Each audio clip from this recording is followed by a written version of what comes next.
बिस्मिल्लाहिर्रहमानिर्रहीम अस्सलाम वालेकुम व्यूअर्स, आप देख रहे हैं सुहेब बिन नूर यूट्यूब चैनल।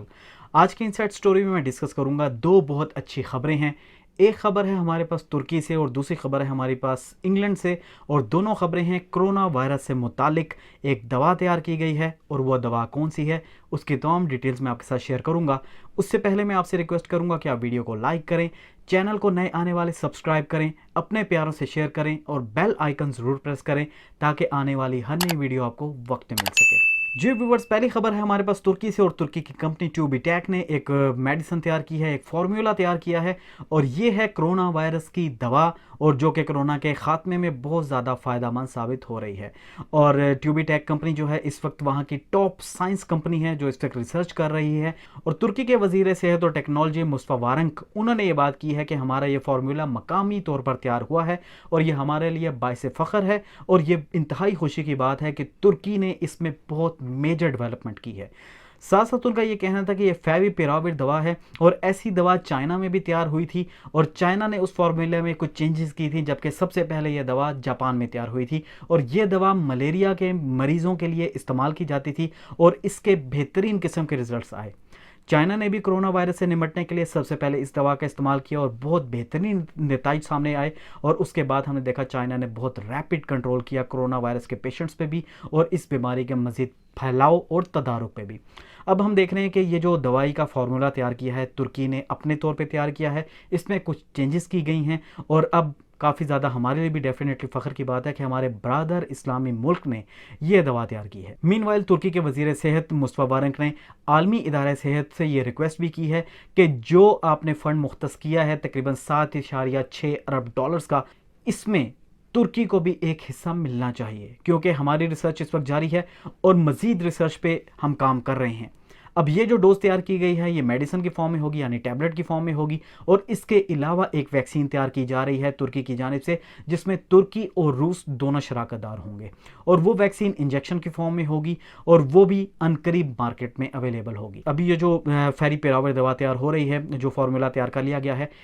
उनकी वजारत ने इसे बाकायदा तौर पर लाइसेंसिंग के लिए प्रोसेसिंग स्टार्ट कर दी है, और अनकरीब इसे लाइसेंस भी मिल जाएगा जो कि आखिरी मराहिल में है, और उसके बाद ये दवाई मार्केट में अवेलेबल होगी। जब इसके क्लिनिकल ट्रायल्स किए गए हैं तो उसमें बहुत बेहतरीन किस्म के रिजल्ट सामने आए हैं, और उसके बाद ये फैसला किया गया है कि इसे लाइसेंसिंग के बाद मार्केट में लेके आया जाए और उसकी प्रोडक्शन मुकम्मल तौर पर ऑन कर दी जाए। और जब प्रोडक्शन ऑन होगी तो इंशाल्लाह ये सिर्फ पाकिस्तान नहीं, इस्लामी ममालिक नहीं, बल्कि पूरी दुनिया को तुर्की सप्लाई करेगा, और उसके बाद डेफिनेटली एक बहुत बड़ी रकम भी तुर्की जनरेट कर सकता है, एक ज़र मुबादला जनरेट कर सकता है, जिससे तुर्की की मीशत को काफ़ी ज़्यादा सहारा मिलेगा। मैंने कोरोना से मुतालिक जो पहले एक वीडियो बनाई थी जिसमें मैंने बताया था कि किस किस मुल्क की कौन कौन सी फार्मास्यूटिकल कंपनीज इस रेस के अंदर इन्वॉल्व हैं, जिसमें चाइना की कंपनीज भी हैं, ऑस्ट्रेलिया, जापान, फ्रांस, अमेरिका, इसके अलावा इंग्लैंड, तमाम कंपनीज जो एक रेस लगाई हुई है। अगर चाइना की जानिब से या किसी भी इस्लामिक मुल्क की जानिब से कहा जाता है कि हम दवाई तैयार कर रहे हैं, तो ये कंपनीज फ़ौरन कहेंगी हाँ हमारे पास दवा तैयार है और उसके क्लिनिकल ट्रायल्स भी मुकम्मल हो गए, वो आखिरी मराहिल में हैं। तो बिल्कुल ऐसा होता हमें नज़र भी आया,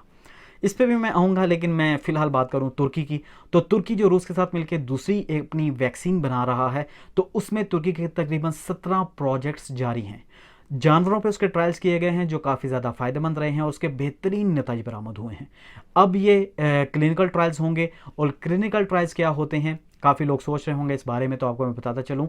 क्लिनिकल ट्रायल्स वो होते हैं जो कि क्लिनिक के अंदर करने की इजाज़त होती है, यानी एक दवाई जिसे अलाउ किया जाता है क्लिनिकल ट्रायल्स के लिए या हॉस्पिटल ट्रायल्स के लिए, वो सिर्फ उसकी इजाज़त भी हॉस्पिटल और क्लिनिक के अंदर मरीज़ों पे इस्तेमाल की होती है।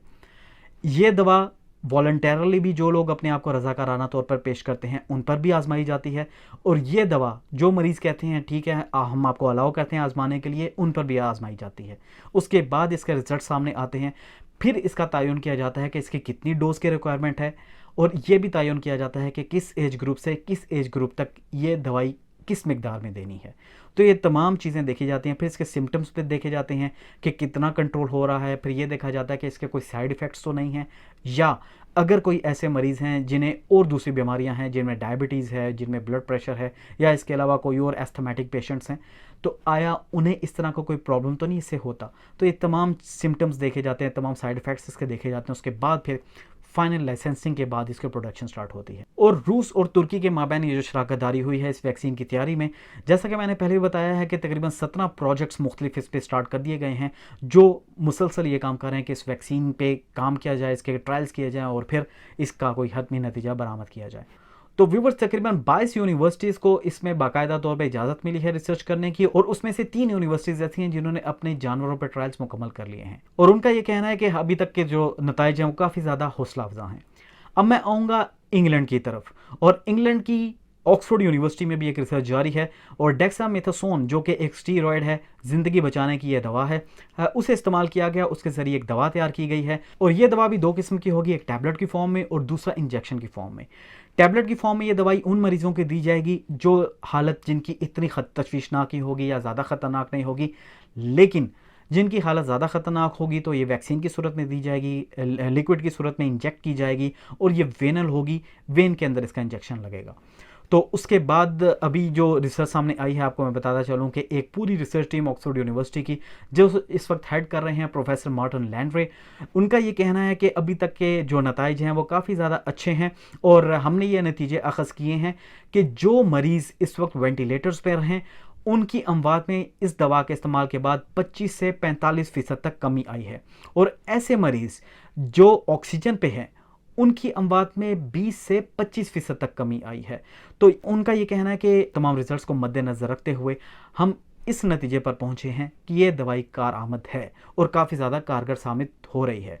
तो साथ साथ उनका ये भी कहना था कि हम इस पर मज़ीद रिसर्च भी कर रहे हैं और उनके मुताबिक ये कोई इतनी महंगी दवा नहीं है बल्कि सस्ता स्टीरॉयड है। और उनका ये कहना है कि योमिया खर्चा जो एक मरीज़ पे आ रहा है वो 5 पाउंड्स या $6 का है। तो और इस हिसाब से उनका ये कहना था कि 10 रोज़ के लिए जो दवा दी जाएगी उस पर 35 पाउंड्स का खर्चा आएगा। तो ये तो अच्छी बात है कि 35 पाउंड का खर्चा है और एक सस्ती दवा तैयार हो रही है, लेकिन जो एक और बात है वो काफ़ी ज़्यादा अहम ये भी है कि इन रिज़ल्ट्स को सामने रखते हुए कुछ नए रिज़ल्ट्स भी अखज़ किए गए हैं और उसमें ये देखा गया है कि जो एक आइसोलेशन पीरियड था या क्वारंटीन पीरियड था कोरोना पेशेंट का, वो था तकरीबन 15 दिन का, और इस दवा के इस्तेमाल के बाद वो कम होकर 10 दिन पे आ गया है, यानी 5 दिन का एक वाज़ेह फ़र्क है। और प्रोफेसर मार्टिन लैंड्रे, उनका भी ये कहना है कि हमने वाज़ेह रिजल्ट्स देखे हैं और क्लिनिकल ट्रायल्स के बाद ये मार्केट में अवेलेबल होगी, लेकिन उनका ये भी कहना है कि अगर कोई बंदा इसे अपने पास से इस्तेमाल करेगा तो हम उसे यही कहते हैं कि ये दवाई आपने खुद से इस्तेमाल नहीं करनी जब तक आपका फिजिशियन या आपका डॉक्टर आपको रिकमेंड ना करे। और साथ साथ उनका बल्कि ये भी कहना था कि ये दवाई फ़िलहाल तक मार्केट में अगर कोई ले भी आता है तो ये इस्तेमाल आप नहीं करेंगे, क्योंकि अभी तक हमने इसे फाइनलाइज नहीं किया, अभी सिर्फ इसके क्लिनिकल ट्रायल्स मुकम्मल हुए हैं और ये ट्रायल्स मुकम्मल होने के बाद जब हम इसकी लाइसेंसिंग स्टार्ट कर देंगे, इसकी प्रोडक्शन बाकायदा तौर पर स्टार्ट करेंगे और मार्केट के लिए हम इसका लाइसेंस का इजरा कर देंगे, उसके बाद आपने ये यूज़ करनी है। उनका ये भी कहना है कि ये दवा ज़्यादा बेहतर है बाकी दवाओं की निस्बत, जैसे कि रेमडेसिविर है वो दवाई है और इसके अलावा एक और दवा जो कि फैविपिराविर है,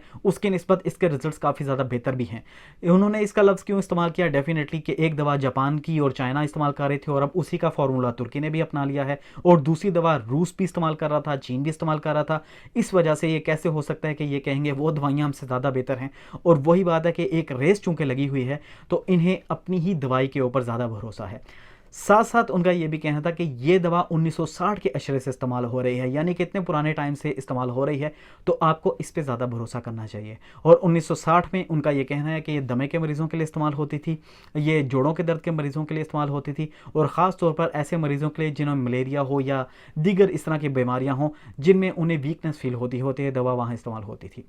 चूँकि ये स्टीरॉयड है तो डेफिनेटली इसमें ताकत भी है और इसमें एंटीबॉडीज़ काफ़ी हद तक हैं जो कि जनरेट होती हैं और बॉडी को जाके तकवीत देती हैं किसी भी किस्म के मर्ज से लड़ने के लिए। इस वजह से इसे बेहतरीन दवा फ़िलहाल तक करार दिया जा रहा है। दूसरी जानिब BBC के जो कॉरेस्पॉन्डेंट है फर्गस वॉल्श, उनका ये कहना है कि ये दवा काफ़ी ज़्यादा सस्ती भी है और काफ़ी ज़्यादा मुफीद भी साबित हो रही है, और जितना उन्होंने इस बारे में जांचा है, जितना उन्होंने इस बारे में अपने सोर्सेज से मालूम करने की कोशिश की है, उनका ये कहना है कि काफ़ी ज़्यादा बेहतरीन इसके नताइज सामने आए हैं। लेकिन ये जब मार्केट में आएगी उसके बाद ही कोई हतमी नतीजा देखा जाएगा कि इसका कितना फ़ायदा हो रहा है किस एज ग्रुप के लोगों को और कितना इसका नुकसान हो रहा है किस एज ग्रुप्स के लोगों को। तो व्यूवर्स, ये तो मैं पहले भी आपसे डिस्कस कर चुका हूँ कि ऐसा नहीं हो सकता कि किसी भी इस्लामी मुल्क या चाइना को ये अलाउ करेंगे कि उनकी दवाई पहले तैयार हो जाए और वो मार्केट में एक बहुत बड़ा ज़र मुबादला हासिल कर सकें। तो definitely it's all about money. और मैंने पहले भी अपनी एक वीडियो में ये बात कही थी कि first they sell you the problems and then they sell you the remedies, यानी पहले वो आपको मसाइल बेचते हैं, उसके बाद वो उसका हल बेचते हैं। और कहीं ना कहीं जो बाज़गश्त ये चल रही है कि इसकी वैक्सीन पहले से ही तैयार है, उसकी मेडिसिन भी पहले से तैयार है, बस जानबूझकर एक ख़ास एजेंडे के तहत उसे नहीं मार्केट में लाया जा रहा, तो उन बातों में भी काफ़ी हद तक सदाकत है। और वो भी कभी मैं आपसे इंशाल्लाह डिस्कस करूँगा कि क्या इसके पीछे मुहर्रिकात हैं और क्या होने जा रहा है, उस पर भी एक तफसीली गुफ्तगू आपसे की जाएगी। तो व्यूवर्स, ये थी आज की वीडियो, आज की इनसाइड स्टोरी।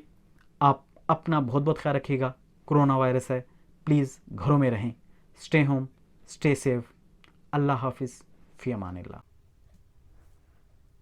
नाज़रीन, वीडियो को लाइक करें, शेयर करें, चैनल को सब्सक्राइब करें और बेल आइकन का बटन ज़रूर दबाएं।